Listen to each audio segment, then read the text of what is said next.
Cracky's gonna help me with this video today. Say hi. I don't care. Kill yourself.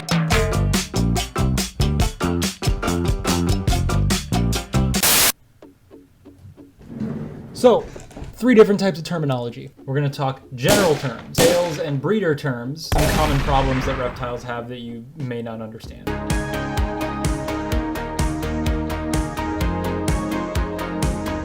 Arboreal just refers to reptiles that live in trees or in branches or basically off the ground. And terrestrial refers to the exact opposite, which is animals that primarily spend most of their life on the ground. Bioactive refers to enclosures or cages or whatever you want to call them that very closely mimic the state of nature that a lot of animals live in, i.e. they usually use like real topsoil, they have living plants, and they have lots of bugs like isopods and etc. that keep the dirt healthy and also decompose poop and uneaten food. Bioactive enclosures are super cool. I don't currently have any, but they do help simulate the natural living conditions of whatever animals you have very accurately. Brumation is a type of hibernation of sorts that a lot of reptiles go through. Bearded dragons are the most popular reptiles that go through brumation. It's not hibernating like deep sleep like a bear or a squirrel where they eat a ton and then literally power down for months at a time. They mostly just sleep and don't really eat food. Sometimes they wake up and walk around, but it's like reptile hibernation. Cohabbing or cohab is short for cohabitation, which is just the act of housing 2 or more animals together. Sometimes this can refer to animals of the same species, like my White's tree frogs are currently cohabbing with each other. Or sometimes this can refer to animals of multiple species, like housing green anoles with long-tailed grass lizards. There is criticism of cohabitation in many different animals. Interspecies cohabbing is widely looked down upon in the reptile community, but there are some ways to do it properly, but mostly no. Diurnal refers to an animal that is active mostly during the early morning and afternoon, whereas nocturnal, you probably know the definition, is they're only pretty much, ooh, Jesus, his tail tickled me. They're only pretty much active at night. And crepescular means that they are active during the twilight hours, so around sunset into the night. Dusting is when you put calcium and D3 dust onto your insect feeders, sort of coat them in this dust, and then you feed it to your animals. FT or stands for frozen thawed, which just refers to mice or other feeders that are frozen and then thawed out for feeding. This is the preferred method of feeding that you should approach your snakes and other animals that eat mice. As feeding your animals live mice, the mice can like cause issues and like bite and claws. They're literally struggling for their life, so they'll put up a fight. It's safer to just do frozen thawed.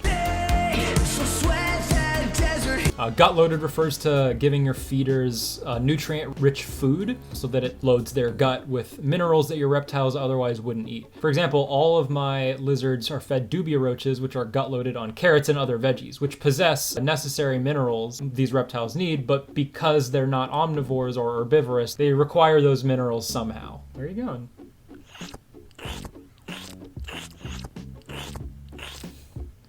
Ow. Who am I? Why am I here? Herps is just a broad term for referring to reptiles. Did you say herpes? Short for herptiles.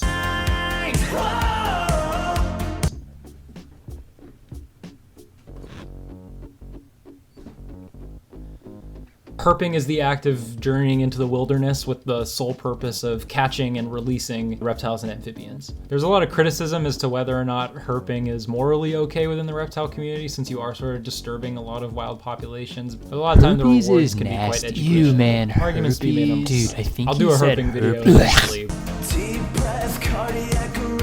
Hots refers primarily to venomous snakes. A rattlesnake would be an example of a hot snake. I have hot snakes. It's when the diarrhea comes out like a hot snake. Andy.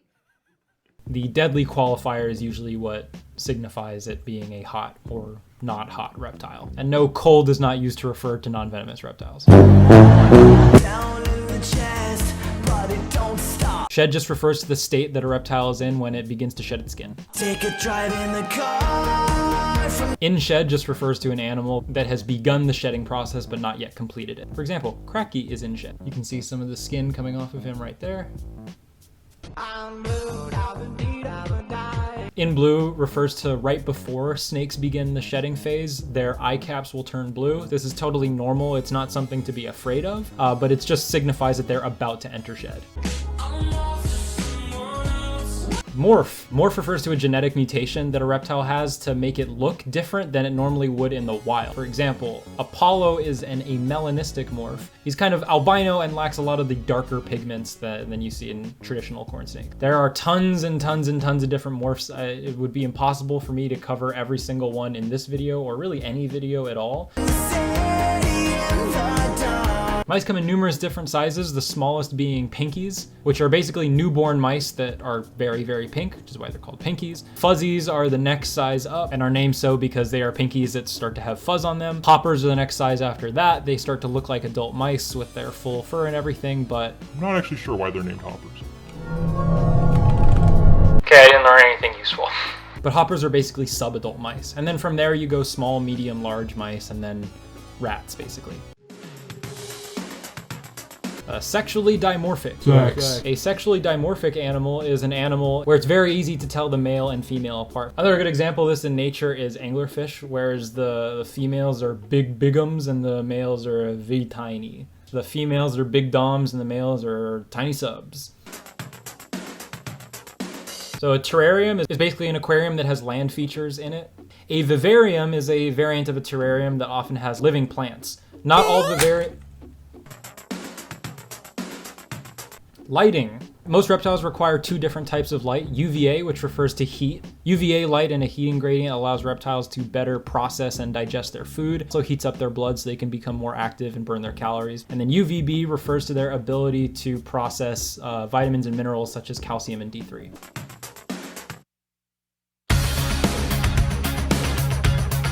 Numbers with decimals. So for example, if you see something on Facebook Marketplace or Craigslist or any ad that is selling reptiles, that refers to the proven sexes of the reptiles being sold. So the first place refers to how many males, the second refers to how many females, and the third place refers to how many unsexed. So 1.1.2 is 1 male, 1 female, 2 unsexed. Eviction or up for eviction just means, hey, I'm selling this, please buy it. Normal or wild type is pretty self-explanatory. It's a morph that basically Exists in the wild. Het as a blanket term, I believe refers to heterozygous. It basically means that the animal that you're purchasing contains a recessive phenotype, i.e. a morph trait that is not being expressed. 100% het means it definitely contains that trait, and pos het means that one of its parents had that trait, but it's not 100% confirmed it's been passed down to the baby.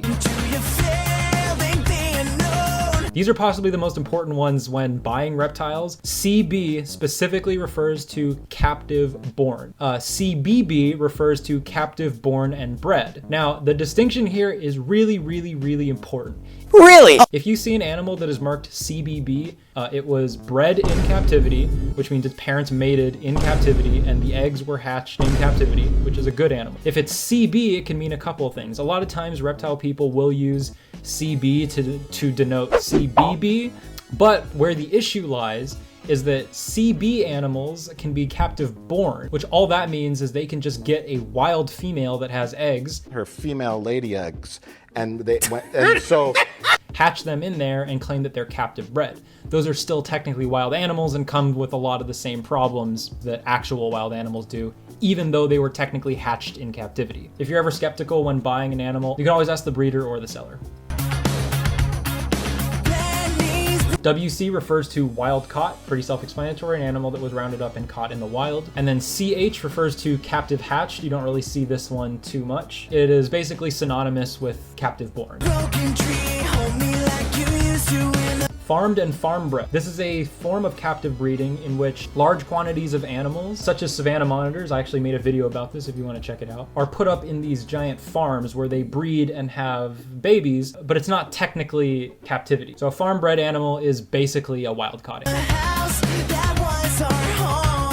LTC refers to long-time captive, which can usually refer to a number of things, but it's usually in the sale of animals when someone has a wild-caught animal that they've had as a pet for a very long time, usually referring to the fact that it's been tamed down and doesn't have as many health issues as when they first got it. Or it can just refer to an animal that someone has kept for a very long time that they're ready to sell. We've all got our vices and Sexing and sext, also pretty straightforward, is just the act of determining if the reptile is male or female. Remember, reptiles have no concept of gender, therefore they don't have genders. They only have sexes. Chad Reptile. 28 stab wounds.